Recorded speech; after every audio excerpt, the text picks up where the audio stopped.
ये हमारी भक्ति, फकीरी माने भक्ति, ये मुश्किल क्यों होगी? क्योंकि हमारी परंपराएं जो भक्ति बाधक वो घनी फैला ली हमने। उन परंपराओं को कम करना है, बिल्कुल सिंपल वे माना पड़ेगा हमने, जब हम सफल हो पाएंगे। हम 20% जो प्रयत्न करेंगे ना रोटी रोटी के लिए, तो भी हमारा गुजारा हो सकता। जो आज हम 100% कर रहे हैं, फिर भी टाइम पर टूक नहीं, और टेंशन लिए फिर प्रत्येक प्राणी, किसी ने देख लिया टेंशन होगी, किसी ने देख लिया टेंशन होगी। क्या की टेंशन हो रही है? ये हमने अपनी परंपरा बिगाड़ रखी है। अब जैसे दास कि यहाँ बच्चों का विवाह करते हैं सिंपल वे से, जैसे कपड़े पहन रखे हैं जिटीज, और रोटी भी यहाँ भगवान के भंडार में खाओ और बच्चों का ब्याह करो और जाओ। और जैसे घर पे भी करते हैं तो भी इसी तरह हमने ड्रामाबाजी नहीं करनी। परमात्मा ने ब्याह बच्चों का कर रखा होता है। अब हम ज्यादा दुखी इन बातों से है कि जिसका 3 बेटी होगी, अब उसको पता है कि समाज में किस तरह विवाह किया जाते हैं, तो उसका जीना हराम हो जाता माँ बाप का।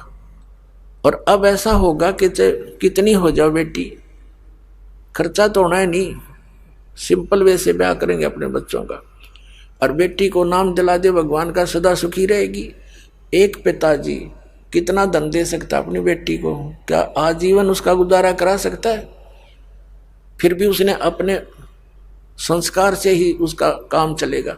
तो संस्कार हम अच्छे बनाएंगे, बचपन से मालिक से जोड़ देंगे उन बच्चों को, तो परमात्मा सदा साथ रहेगा। जहाँ हम उनका साथ नहीं दे सकते, वो भगवान साथ देता है। तो हम दुखी इसलिए हो गए कि हम परमात्मा की उस लाइन से दूर चले गए, जिससे हमें सब सुविधाएं मिलनी थी। अब पहले तो जैसे पुनकर्मी प्राणी थे सतयुग त्रेता द्वापर में, उनके पूर्वजन्म की बैटरी इतनी चार्ज होती थी, वो कुछ भी साधना कर रहे होते थे और चाहे ना कर रहे होते थे, सारे सुखी नजर आते थे। जो साधना कर रहे थे वो ये सोचा करते थे कि हम जो भक्ति कर रहे हैं इसी से हमें लाभ हो रहा है, क्योंकि आत्मा भगवान की भक्ति बिना रह नहीं सकती।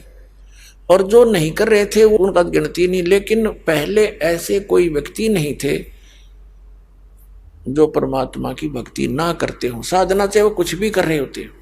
अब भी विश्व में 70-80% व्यक्ति हैं जो भगवान में आस्था रखते हैं। थोड़े बहुत जैसे चीन और रूस जैसे लोग हैं, ये नास्तिक हो गए हैं। ये भी इन नकली गुरुओं के कारण ही हुए हैं, जिनके द्वारा बताए गए भक्ति विधि से परमात्मा से मिलने वाली राहत उनको हुई नहीं, जिस कारण से उन्होंने अपनी सोच से ये विधान बना दिया भगवान कहीं नहीं है, अपना करो और खाओ बस।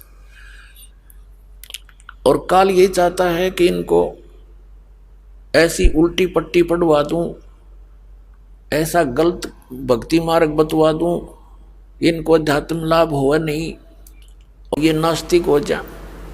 परमात्मा का ये प्रयत्न रहता है कि इनमें आस्था बनी रहे भगवान की। खुद आते हैं दाता, जगह जगह प्रकट हो जाते हैं, कहीं भी रह करके गुप्त। जैसे पहले तो मीडिया भी नहीं था, कम्युनिकेशन भी नहीं था, कहीं भी आ जाते थे, सुना करते थे। एक साधु 10 वर्ष रहा था, उसका पता नहीं, नाम गाम बताया नहीं, और वहाँ बहुत से अक्षेत्र को शिष्य बनाकर भक्ति विधि बताकर उनको बहुत से सुख देकर और अंतर ध्यान हो जाते थे, ताकि परमात्मा की आस्था चा इस बनी रहे।